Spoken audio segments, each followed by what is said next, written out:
Now, over 15 South African election observers are currently in Caracas. They come from organizations such as the ANC, the SACP, Cosatu, Contralesa, Sasuve, Royal House of Mandela, and Abahlali Basem Jondolo. Cosatu General Secretary Solly Phetoe is part of the observers. He joins us live from Caracas in Venezuela. Very good afternoon. It is afternoon in South Africa, Mr. Phetoe, and thank you for joining us. You arrived there. Maybe you can take us back to when you arrived there and what you were able to observe ahead of this election, whose result is now being disputed by some. Well, good afternoon, and thank you to yourself, and good afternoon to the viewers. Yes, you are correct. We arrived on Wednesday late in the evening, but we started to be active on the ground on Thursday with a big rally that was convened by the party that is led by President Maduro. We are invited here as part of the 910 observers from 95 countries to be part of the observers by the United Socialist Party of Venezuela, which is the PSUV, the party that is leading, has been leading the government here, but also leading the people of Venezuela. Since on Thursday being on the ground until Sunday, when we wake up very early in the morning, about 5 a.m., going to the polling station, observing the people of Venezuela in going out to cast their vote in terms of the Venezuela constitution and the rights of those people, or to exercise their right in terms of voting for changing of the future in this country, but also to change the condition of service of the people of Venezuela. On Sunday, we visited a number of voting stations. As you said, we are South African here. We over 15 invited as observers of the election, not part of the electoral process of like the IEC in South Africa. The IEC in South Africa were also invited as observers, and the other countries were also invited as the constitutional structures of dealing with the issues of the election. So we were allowed to, in some of the voting stations, to go and observe in terms of the process that has been leading individuals to cast his or her vote.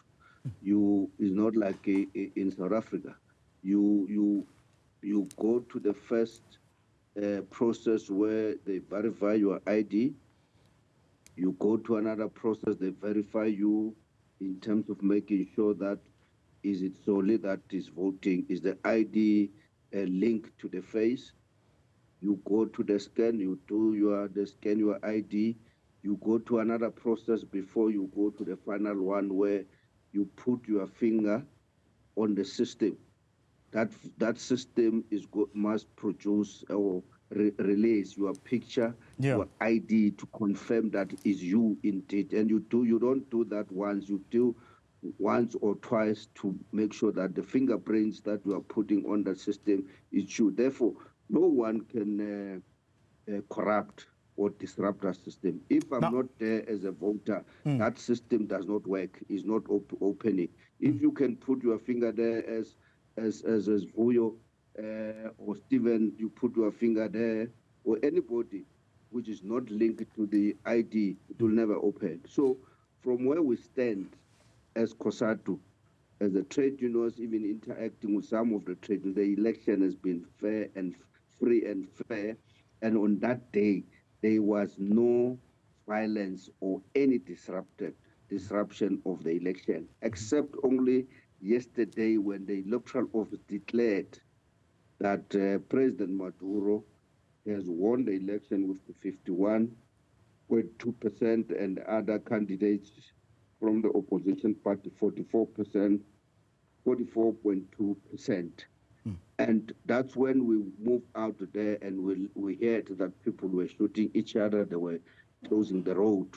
But the declaration has been done by the constitutional electoral structures and the president elect.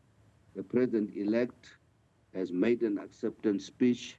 The declaration of the result of the election was that anybody who says another party, another candidate won with 73%. My question that I asked to some of the people, why are they not declaring a court process to verify the election? Why have they allowed the process to proceed? And you compare 51% and 73.2%, something is not right there. Something is not right. So we are saying people must follow the process if they are not happy. You will also recall in South Africa, there were a number of political parties that says they are not accepting the election, at the end, they are part of the government of the national unity. So from where we stand as the Congress of African Trade Union, that's what we observed. And it was not a public holiday. It was Sunday, but the business or the workplace were closed.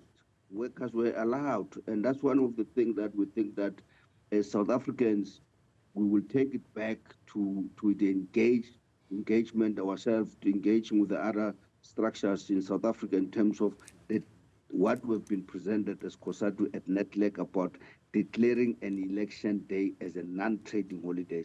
In this area, in this country, that Sunday was not declared as a public holiday, was not declared as non-trading holidays, but everything was closed, means that people were eager, were anxious to go out and exercise their rights. And there were no police except those who were escorting the observers' cars and all those things. There were no police that were deployed in any voting station where we were able to go there. So we're so disappointed that people who were not part of the election came out, in particular in South Africa, with the newspapers or the statement that saying the election were corrupted, there was fraud. And people are saying Maduro, during the election campaign, make a very denting statement that those who are not going to be voting and they're going to do it. Why they did not open a case against him before the day of the election, like this one who was struck out of the role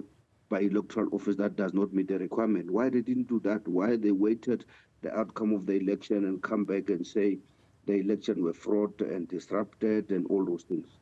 Obviously, there's a process. If they are not happy, they know what is the process that is expected to happen.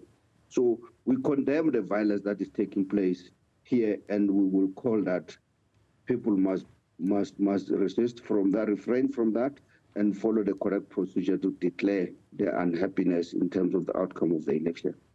Well, it's been very interesting, of course, to see who, in terms of world geopolitics, have already congratulated or backed the declared winner, and how many or who among the world's nations are, of course, calling either for a rerun or for this election to be, for this matter to go to the courts. We will see what comes out of that. Let me thank you, Mr. Solly Phetoe, the General Secretary of Cosatu, all the way from Venezuela.